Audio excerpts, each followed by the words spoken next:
আসসালামু আলাইকুম, আমি ইসমাইল প্রতিদিনের মতো আছি আপনাদের সাথে।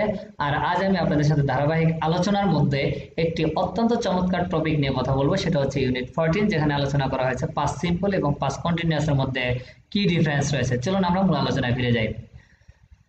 ইউনিট 14 সেকশন এ। সেকশন এ তে প্রথমে আমরা চারটি ছবি দেখতে পাচ্ছি এবং চারটি ছবির মধ্যে কিছু কাজ রয়েছে, যে কাজগুলো পাস্ট সিম্পল এবং পাস্ট কন্টিনিউয়াস লিখেছে। চলুন আমরা সেন্টেন্সগুলো পড়ার মাধ্যমে বুঝে নেই। Jack was reading a book, Jack একটি বই পড়তেছে, মানে তার কাজটি আনফিনিশড, কাজটি কমপ্লিট হয়নি। দ্য ফোন রাং, ফোনটা বেজে গেছে, তার মানে কাজটি কমপ্লিট হয়ে গেছে। হি স্টপ রিডিং, সে পড়াটা বন্ধ করে দিয়েছে, তাও কাজটি কমপ্লিট হয়ে গেছে। সে আনসার দ্য ফোন, এবং সে ফোনের আনসার করেছে, তাও কাজটি কমপ্লিট হয়ে গেছে। সো এখানে একটি হচ্ছে আনকমপ্লিট ওয়ার্ক আর তিনটি হচ্ছে কমপ্লিট ওয়ার্ক। সো আনকমপ্লিট, যে কাজটি কমপ্লিট হয়নি, ওই কাজটি আমরা পাস্ট কন্টিনিউয়াস ব্যবহার করি, এবং যে কাজগুলো কমপ্লিট হয়ে গিয়েছে ওই কাজগুলো আমরা পাস্ট সিম্পলে ব্যবহার করি। হি ফোন রাং, ফোনটা বেজে গেছে, কাজটি কমপ্লিট হয়ে গেছে, সুতরাং সে ফোন এটা পাস্ট সিম্পলে ব্যবহার করেছে। এবং সে পড়াটা বন্ধ করে দিয়েছে, এটাও কাজটা কমপ্লিট হয়েছে, সুতরাং এটাও পাস্ট সিম্পলে হয়েছে। সে ফোনের আনসার করেছে, এটাও কাজ কমপ্লিট হয়েছে, এটাও পাস্ট সিম্পলে ব্যবহৃত হয়েছে। তবে যে কাজটি কমপ্লিট হয়নি, রিডিং, বইটা পড়ে সে শেষ করে ফেলেনি, ওই কাজটা রানিং ছিল, ওটার জন্য পাস্ট কন্টিনিউয়াস হয়েছে। ওকে, আমরা নিচে এক্সাম্পল গুলো আরো একটু পড়ি। হোয়াট হ্যাপেন্ড, কি ঘটেছিল? হিজ ফোন রান, তার ফোন বেজেছিল, তার মানে এটা হচ্ছে একটা কমপ্লিট কাজ, এজন্য এটা পাস্ট সিম্পল। এবং what was Jack doing when his phone rang, যখন ফোন বেজেছিল তখন জ্যাক কি করেছিল?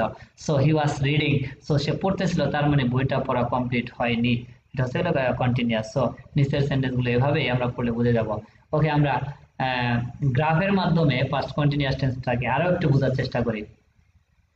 Jack began reading before his phone run, ফোনটা বাজার আগে সে পড়াটা শুরু করেছে। So when his phone run he was reading, so যখন ফোনটা রান হয়েছিল, মানে বেজেছিল, তখন সে পড়তেছিল, তার মানে তার পড়াটা আনফিনিশ ছিল, পড়াটা শেষ হয়নি। হি স্টার্টেড রিডিং, এবং যতক্ষণ না সে হি স্টপ রিডিং, যতক্ষণ না সে পড়াটা বন্ধ করেছে অতক্ষণ পর্যন্ত সে পড়তেছিল, মানে পড়াটা তার কন্টিনিউয়াস ছিল, এই কারণে এই সেন্টেন্সটা হি ওয়াজ রিডিং কন্টিনিউয়াস টেন্সে হয়েছে।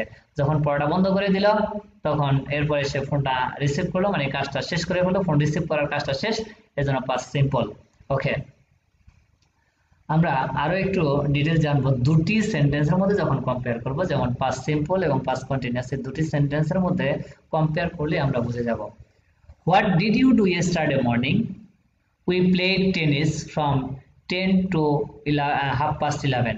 আমি সকাল 10টা থেকে 11:30 পর্যন্ত টেনিস খেলেছিলাম।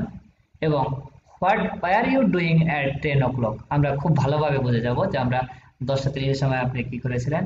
উই ওয়ার প্লেইং টেনিস, আমরা টেনিস খেলেছিলাম। ওকে, আমরা এই গ্রাফ থেকে আমরা বুঝে নেই যে কিভাবে পাস্ট সিম্পল এবং পাস্ট কন্টিনিউয়াস আমরা চিনব।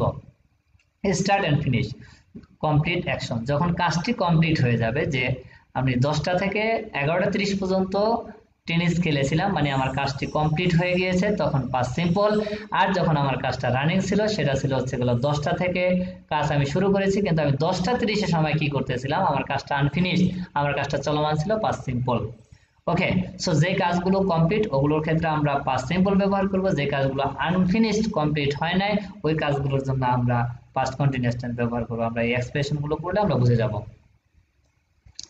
ওকে, এই ছিল আমাদের পাস্ট সিম্পল এবং পাস্ট কন্টিনিউয়াস নিয়ে আলোচনা। চলুন আমরা এক্সারসাইজ গুলো কিভাবে করব একবার দেখে নেই।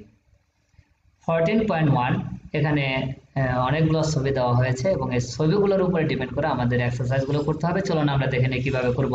Look at the picture, put the verbs in the correct form, past continuous আর past simple. So past continuous কোনটি এবং পাস্ট সিম্পল কোনটি, আমরা এখান থেকে শূন্যস্থানগুলো পূরণ করব। সো আমরা জানি যে কাজটি কমপ্লিট হয়ে গিয়েছে ওইটির জন্য পাস্ট সিম্পল, যে কাজটি কমপ্লিট হয়নি ওগুলোর জন্য পাস্ট কন্টিনিউয়াস। এভাবে করে আমরা শূন্যস্থানগুলো পূরণ করব।